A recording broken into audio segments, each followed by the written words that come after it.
Olá, está no ar mais um Ver TV, um programa para quem gosta de televisão. Realização da TV Brasil e da TV Câmara, com apoio da Comissão de Direitos Humanos da Câmara dos Deputados.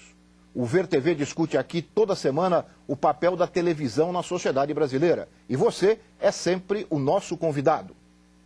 O sociólogo francês Pierre Bourdieu comparava a televisão ao mágico.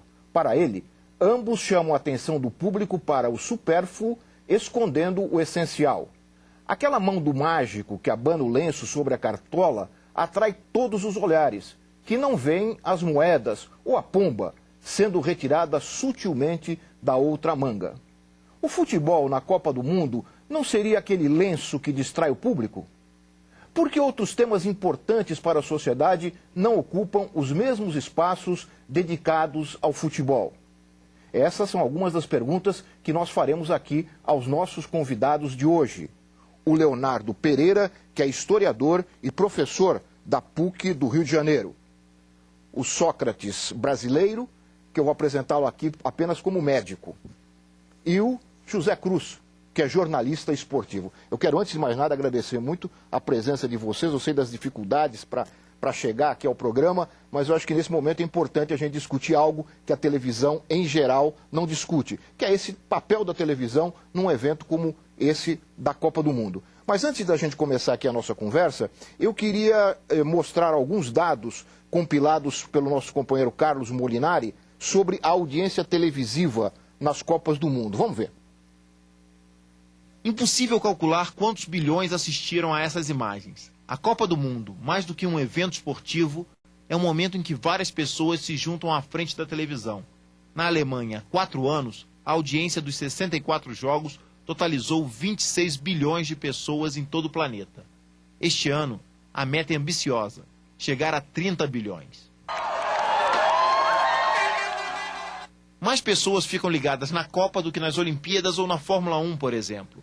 Cada partida é filmada por, no mínimo, 30 ângulos diferentes. Não há como perder um único detalhe. Aqui no Brasil, nos primeiros meses do ano, a procura por aparelhos de TV de alta definição aumentou 60%. Na mesma linha, aumentou o número de torcedores que compraram pacotes de TV por assinatura. No embalo pré-Copa, a divulgação dos convocados para a seleção brasileira movimentou as redações do mundo todo e fez muita gente ir para a frente dos televisores, mesmo que depois todos fossem unânimes em reclamar dos escolhidos por Dunga. A gente teve que tomar uma decisão. E aí é uma questão do treinador. O emocional, o meu coração fala uma coisa, mas a razão pelaquilo que eu estou representando meu país fala outra e eu tenho que ir por essa aí. A exposição na mídia chega a tal ponto que às vezes é preciso proibir.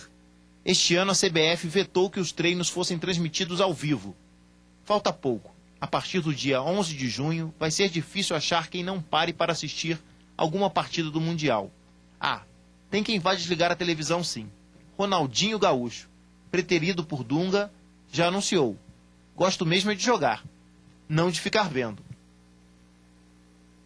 Bom, mas não é só ele não, né? Tem gente que também não aguenta muito, até assiste e tal, mas não aguenta muito aquilo que eu falei logo no início do programa, que é a superexposição. Sócrates, você agora como espectador privilegiado, né, como comentarista de esportes, como é que você vê essa relação televisão e Copa do Mundo? Como é que ela foi mudando aí ao longo do tempo, desde a sua última participação na Copa de 86? Qual é a sua análise mais geral?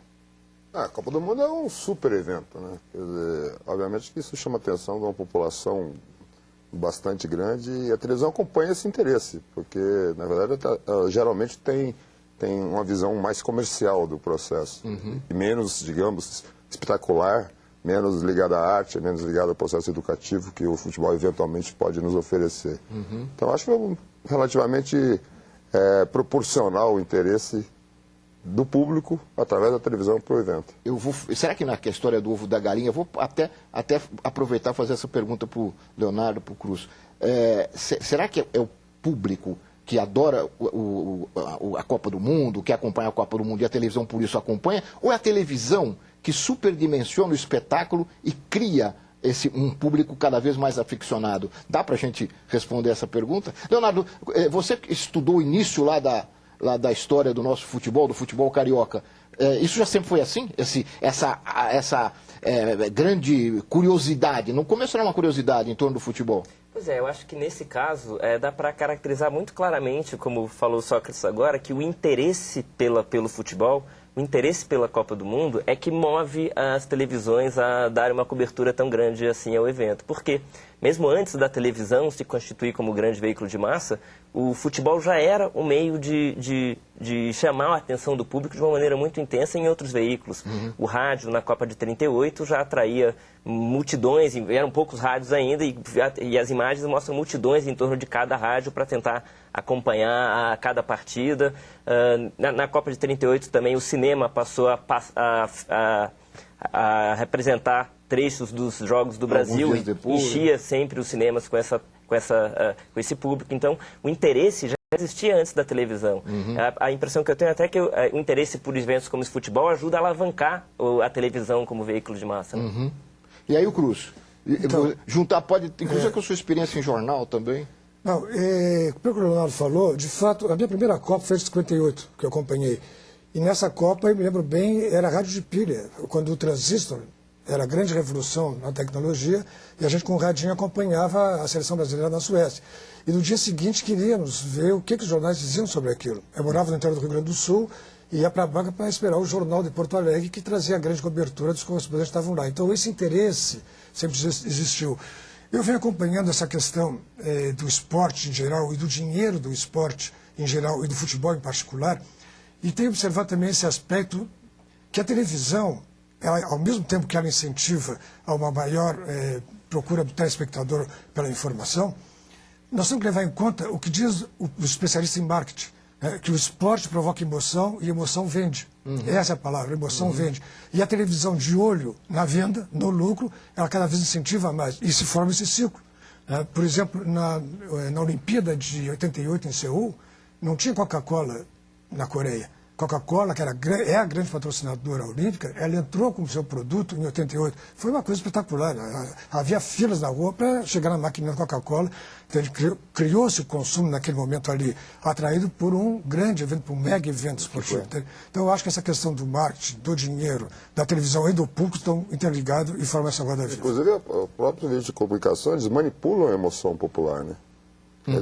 Isso é hiperdimensionado, isso sim. Tanto que quando o resultado é aquém daquilo que é vendido antecipadamente, por exemplo, no Brasil, isso é claramente, toda a seleção brasileira que chega à Copa do Mundo tem que vencer. Exatamente. Isso é vendido para todo mundo, para que tudo seja vendido através disso. Né? Não só a televisão, mas todos os produtos que estão em torno do futebol como um todo, na sociedade. E quando não ocorre, quando há uma derrota, aí tem que arrumar um culpado. E o culpado nunca é o veículo que divulga aquilo que é impossível de ser previsto. O Cruz falou uma coisa interessante, eu queria até ouvir vocês, que é a questão da emoção. Eu acho que o futebol na televisão é talvez um dos poucos programas que há o inesperado. Né? Porque desde os anos 70, com o tal do padrão Globo de qualidade, foi tudo ficando meio engessado, né? Quase não há coisas ao vivo, e mesmo as coisas que são ao vivo, elas são muito controladas. O único que não... Eu até fico com pena, às vezes, de alguns companheiros locutores esportivos, quando acaba a luz do estádio, né? Então tem que ficar enrolando ali, porque a luz não volta. Mas o gol também é uma coisa inesperada, o resultado é inesperado. E será que não é essas características da emoção que diferencia... O futebol, em particular, é muito diferente dos outros esportes, né? O basquete, o vôlei, o tênis, o futebol americano, o melhor sempre vence. Que são esportes onde a regularidade é determinante do resultado. Futebol, não. Futebol, você pode chutar 100 bolas no gol e não fazer nenhum. E o outro chutar uma e ganhar o jogo. Então, é até por isso que eu acredito que o futebol seja tão popular no mundo. Quer dizer, a possibilidade do mais fraco, do menor, da grande vencer o mais forte. Da surpresa, né? Quer dizer, isso é bem humano, né? Quer dizer, a história de Davi e Golias está sempre presente no jogo de futebol. Mas eu acho que aqui a relação entre emoção e veículo de massa se complica, né? Porque, de fato, o veículo cria a emoção, ele estimula a emoção e estamos sendo bombardeados com essa pregação nacionalista em torno da Copa. Tem esse outro aspecto depois. Mas, por outro lado, isso não acontece com qualquer esporte, isso acontece com o futebol. Eles podem fazer a campanha que quiser com Fórmula 1, uma rede pode ter o monopólio da Fórmula 1 e não vai conseguir causar esse tipo de furor. Então, acho que tem um diálogo nisso.